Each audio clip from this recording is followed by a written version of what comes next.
Most people would have celebrated. After all, Saul was the man who hunted David down, forcing him to live like a fugitive. But when David heard the news of Saul's death, he didn't rejoice, he mourned.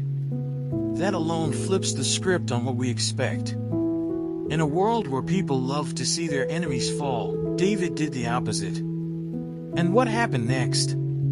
It's one of the most unexpected and powerful moments in 2 Samuel 01. This chapter isn't just a historical account, it's a lesson in character, integrity, and what it truly means to walk in God's ways. Then, let's read the chapter together. After the death of Saul, David returned from striking down the Amalekites and stayed in Ziklag 2 days. On the third day a man arrived from Saul's camp with his clothes torn and dust on his head. When he came to David, he fell to the ground to pay him honor. "Where have you come from?" David asked him. He answered, "I have escaped from the Israelite camp." "What happened?" David asked. "Tell me." "The men fled from the battle," he replied. "Many of them fell and died. And Saul and his son Jonathan are dead." Then David said to the young man who brought him the report, "How do you know that Saul and his son Jonathan are dead?" "I happened to be on Mount Gilboa," the young man said, "and there was Saul, leaning on his spear, with the chariots and their drivers in hot pursuit. When he turned around and saw me, he called out to me, and I said, 'What can I do?' He asked me, 'Who are you?' 'An Amalekite,' I answered. Then he said to me, 'Stand here by me and kill me. I'm in the throes of death, but I'm still alive.' So I stood beside him and killed him, because I knew that after he had fallen he could not survive. And I took the crown that was on his head and the band on his arm and have brought them here to my Lord." Then David and all the men with him took hold of their clothes and tore them. They mourned and wept and fasted till evening for Saul and his son Jonathan, and for the army of the Lord and for the nation of Israel, because they had fallen by the sword. David said to the young man who brought him the report, "Where are you from?" "I am the son of a foreigner, an Amalekite," he answered. David asked him, "Why weren't you afraid to lift your hand to destroy the Lord's anointed?" Then David called one of his men and said, "Go, strike him down." So he struck him down, and he died. For David had said to him, "Your blood be on your own head. Your own mouth testified against you when you said, 'I killed the Lord's anointed.'" David took up this lament concerning Saul and his son Jonathan, and he ordered that the people of Judah be taught this lament of the bow. It is written in the book of Jasher, "A gazelle lies slain on your heights, Israel. How the mighty have fallen! Tell it not in Gath, proclaim it not in the streets of Ashkelon, lest the daughters of the Philistines be glad, lest the daughters of the uncircumcised rejoice. Mountains of Gilboa, may you have neither dew nor rain, may no showers fall on your terraced fields.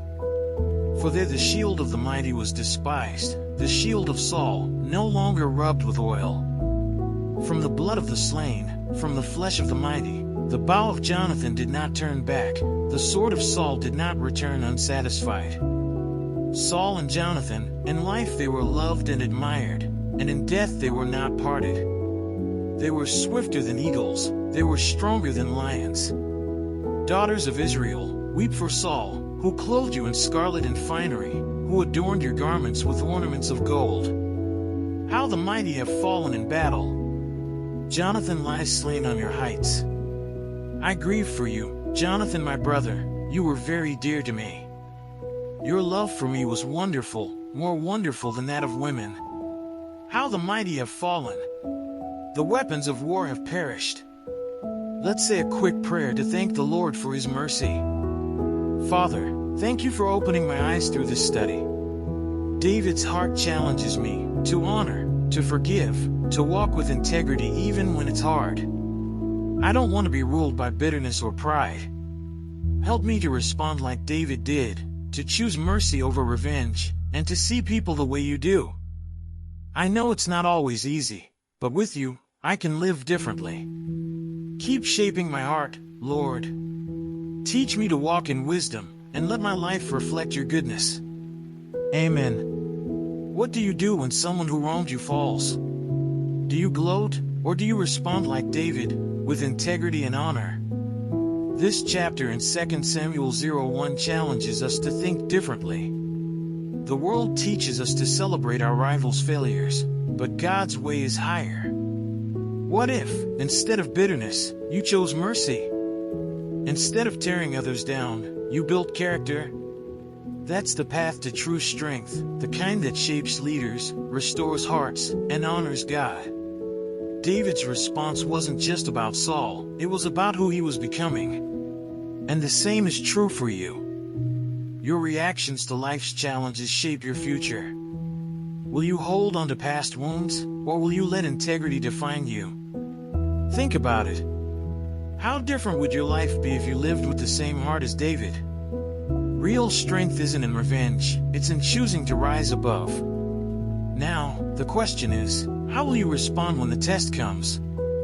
If you want to keep growing in wisdom, make sure to subscribe and turn on notifications. There's so much more to uncover in the Bible, and you won't want to miss what's coming next. And, as always, don't forget to check the last video and learn more about the scriptures.